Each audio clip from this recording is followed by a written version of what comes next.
Hi అండి, అందరికీ నమస్కారం. Welcome back to my channel. ఈ వీడియోలో ఇప్పుడే అందిన వార్త అండి. ఏపీ ఉద్యోగ పెన్షనర్లకి 12వ పీఆర్సీపై మరొక ట్విస్ట్ అండి. ఆందోళనలో పెన్షనర్లు. పెన్షనర్కి సంబంధించి ఆందోళనలు. పూర్తి వివరాలు అయితే ఇప్పుడు తెలుసుకుందాము. మీరైతే వీడియోని ఎక్కడైనా స్కిప్ చేయకుండా ఎండ్ వరకు చూడనప్పుడు పూర్తి ఇన్ఫర్మేషన్ అర్థమవుతుంది. అలాగే వీడియో నచ్చినట్లయితే లైక్ చేయండి. ఏపీ ఉద్యోగ ఉపాధ్యాయ పెన్షనర్లకి 12వ పీఆర్సీపై మరో ట్విస్ట్. ఆందోళనలో ఉద్యోగులు, ఉపాధ్యాయులు మరియు పెన్షనర్లు. 12వ PRC chairman doctor Manmohan Singh గారు, ఐఏఎస్ రిటైర్డ్ అధికారి రాజీనామా అయితే చేశారండి.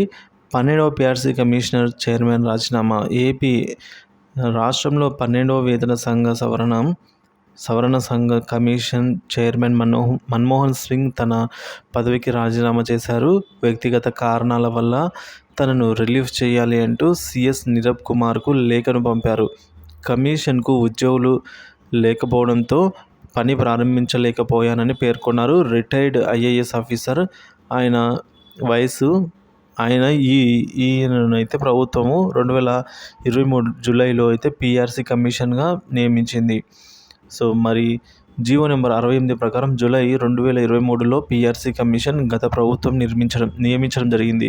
ఇక జూలై 1, 2023 నుంచి అమలు కావాల్సిన 12వ పీఆర్సీ ఇప్పటికే సంవత్సర కాలం ఆలస్యమైనప్పటికీ పీఆర్సీ అనేది ఇంకా స్టార్ట్ కూడా చేయలేదండి.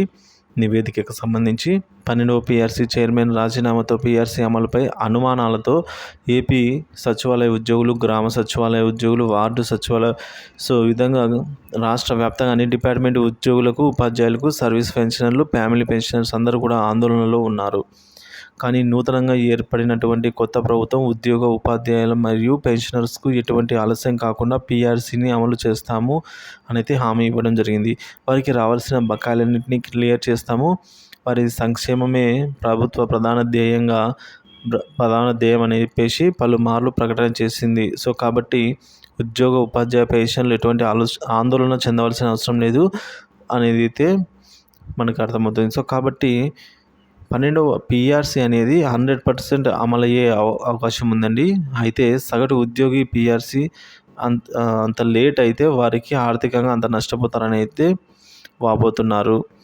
పీఆర్సీని ఎట్టి పరిస్థితుల్లో అమలు చేస్తారని తెలుసు, కానీ అది లేట్ అయ్యే క్రమంలో ఈ జీతాలు, పెన్షన్లు హ్యూజ్ లాస్ అయితే ఉంటుంది. అందుకే ప్రస్తుతం ఉన్న ఫలంగా